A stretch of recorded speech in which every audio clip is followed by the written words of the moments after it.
नमस्कार दोस्तों। आज आपको सुनाने जा रही हूँ मालती जोशी जी की कहानी प्रार्थना। ललिता दत्तचित्त होकर पति को खाना परोस रही थी कि एकाएक जैसे भूचाल आ गया। पहले तो दाल की कटोरी उछली, फिर पानी का गिलास लुढ़का। थाली भी झनझनाकर नीचे गिरने को ही थी कि उसने थाम लिया और सहमे स्वर में पूछा, क्या हुआ? पति एकदम उठकर खड़े हो गए थे और उनकी आंखों से अंगार बरस रहे थे। उसकी समझ में नहीं आ रहा था कि दाल में नमक ज़्यादा हो गया था कि चावल में कंकड़ निकल आया था या फिर कोई बाल वाल। तभी उनकी गर्जना सुनाई दी। तुम्हें क्या लगता है?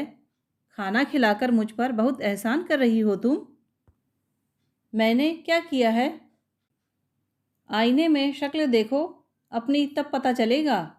आदमी थका मादा घर आता है तो क्या ऐसी मनहूस शक्ल देखने के लिए? देखते ही सारी भूख प्यास गायब हो जाती है। तुम्ही लोगों के लिए 4 पैसे कमाने के लिए दिन भर दौड़ धूप करता हूँ और उसका ये सिला मिलता है। पति की गर्जन तर्जन सुनते हुए उसने बर्तन सिंक में रखे, टेबल साफ की, फर्श पर पोछा लगाया, फिर हाथ पोंछते हुए विनम्र स्वर में पूछा, कुछ और बना दूँ? कोई ज़रूरत नहीं है। कल से मैं होटल में खाकर आया करूँगा। यहाँ तो घर में पाँव देने का मन नहीं होता है। कोई ऐसी खुशी की बात तो नहीं हुई है कि मैं चहकती रहूँ? उसने दबे स्वर में ही सही पर 2 टूक बात कह दी। बस उसी एक बात को लेकर बैठी हो। रात दिन 24 घंटे एक ही माला जप रही हो। आप भूल रहे हैं उस बात को। कोशिश तो कर ही सकता हूँ, पर तुम तो वह भी नहीं कर रही हो। आखिर चाहती क्या हो? मेरे चाहने से क्या होता है? पता तो चले कि आखिर चाहती क्या हो। क्या अपने भाई को पुलिस में दे दूँ? उसका कैरियर चौपट कर दूँ? अपने माँ बाप को दुख की खाई में ढकेल दूँ? सारे खानदान के नाम पर कालिक पोत दूँ? आखिर तुम चाहती क्या हो? वह कुछ नहीं बोली, चुपचाप सिसकती रही।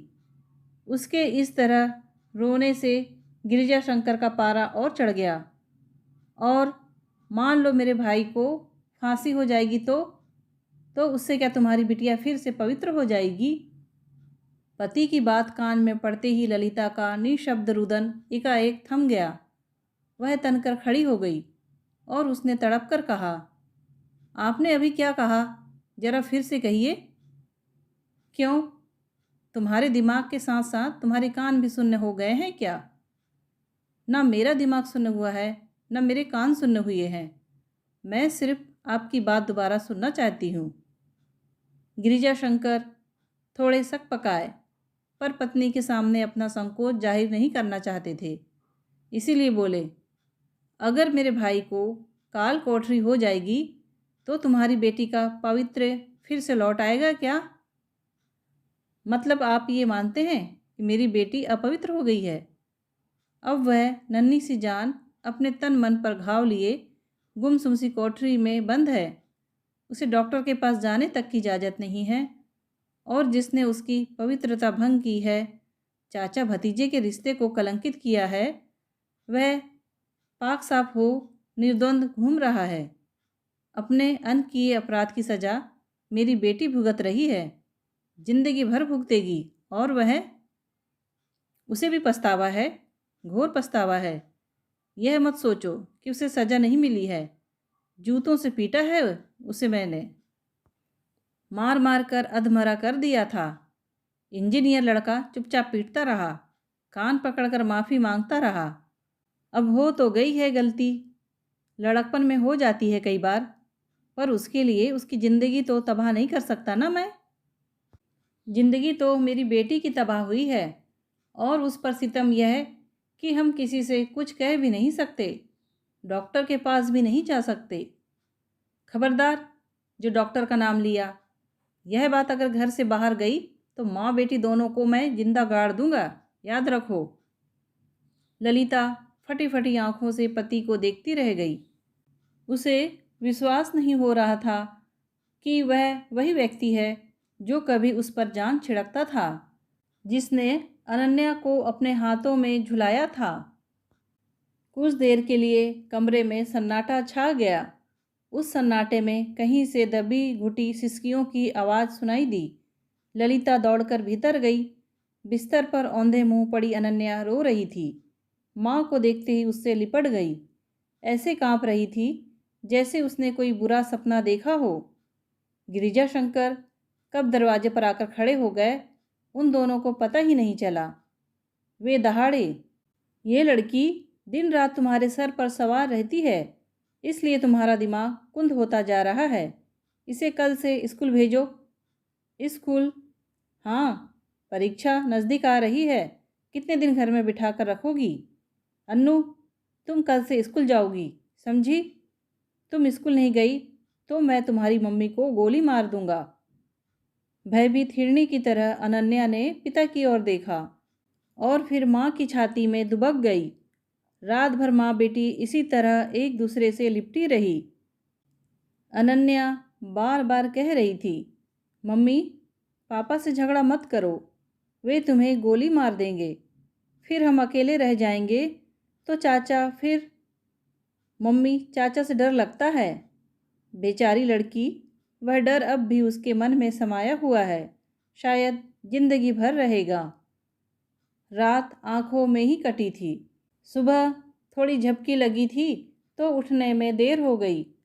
अनन्या ने ही उसे जगाया। कहा, मम्मी, मेरा टिफ़िन लगा दो। उसने आँख खोलकर देखा। अनन्या स्कूल यूनिफॉर्म पहनकर तैयार खड़ी थी। पिता की धमकी ने नन्ही बच्ची को डरा दिया था। गिरिजा शंकर खुद बिटिया को लेकर स्कूल चले गए। ललिता दरवाजे पर मूर्तिवत खड़ी रही। किसी अशुभ की आशंका से उसका मन कांप कांप जाता था। बार बार सोच रही थी, क्या उसे स्कूल भेजना ठीक था? पर मना करने का कोई सवाल ही नहीं था। पति लौटे तब भी वह दरवाजे पर ही खड़ी थी। वे बोले, अभी कुछ नाश्ता बना लो, मैं लंच के लिए घर आऊँगा। आते हुए अन्नू को ले आऊँगा। उसने यथावत नाश्ता बनाया, पति को खिलाया। डर भी रही थी कि इस तरह गुमसुम रहने पर फिर डांट पड़ेगी, पर शायद वे जल्दी में थे, कुछ नहीं बोले। वे निकलने को ही थे कि फ़ोन घनघनाया। क्या? उन्होंने इतनी तेज़ आवाज़ में कहा कि वह कांप उठी। क्या हुआ? वे फ़ोन पर ही बरस रहे थे। लापरवाही की भी हद होती है। जब उसकी क्लास ग्राउंड फ्लोर पर है तो वह छत पर गई कैसे? और गई तो किसी ने रोका क्यों नहीं? क्या हुआ? अनन्या छत से गिर गई है। क्या? वे लोग उसे अस्पताल ले गए हैं, जाकर देखता हूँ। मैं भी चलूँगी, उसने दबे स्वर में कहा। तुम वहाँ जाकर क्या करोगी? आप ही जाकर क्या कर लेंगे? जो कुछ करना है तो डॉक्टर को ही करना है, उसने साहस जुटाकर कहा। मेरी बेटी मरने के कगार पर है, मैं ज़रूर जाऊँगी, पर खबरदार जो वहाँ मुँह खोला। वह चुपचाप गाड़ी में जाकर बैठ गई। इस समय किसी तरह की बहसबाजी करने की उसकी मन स्थिति नहीं थी। दरवाजे में ताले वगैरह पति ने ही डाले। अस्पताल में जाकर देखा, स्टाफ के 3-4 लोगों के साथ प्रिंसिपल मैडम भी मौजूद थी। अनन्या कहाँ है? उन लोगों ने व्यग्रता से पूछा। भीतर है, डॉक्टर एग्जामिन कर रहे हैं। पतिदेव ने फिर दहाड़ना शुरू किया।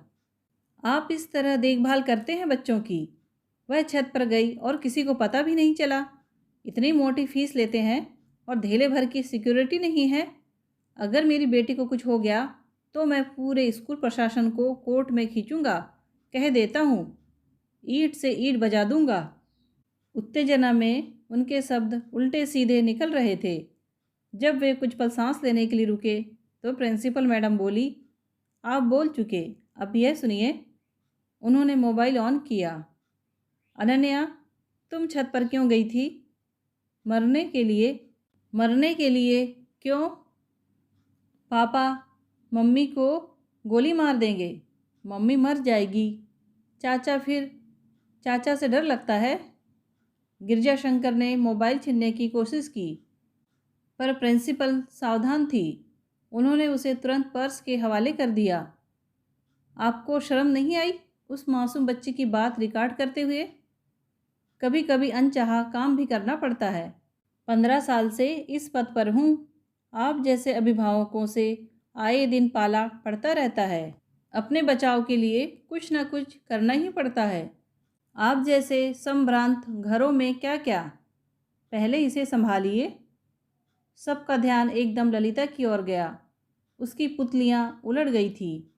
मुंह से झाग निकल रहा था। पीपल के पत्ते सा कांप रही थी वह। अनन्या की टीचर्स ने दौड़कर थाम न लिया होता तो खड़े खड़े ही गिर जाती।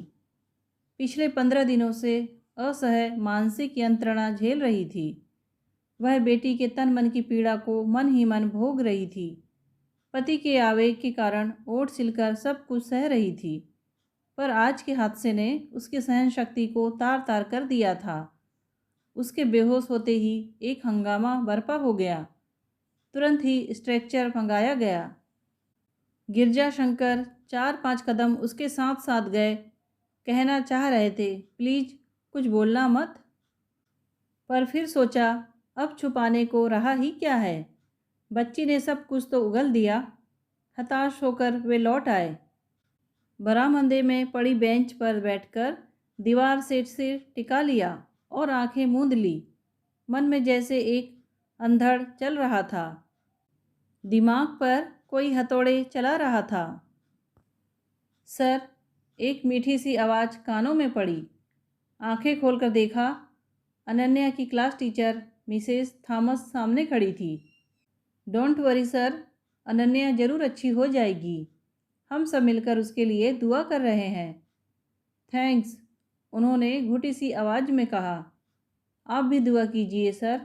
God is great. वह भलों की प्रार्थना ज़रूर सुनता है। आप भी प्रार्थना कीजिए सर। वह भी प्रार्थना कर रहे थे, पर वह प्रार्थना क्या बेटी की प्राण रक्षा के लिए थी?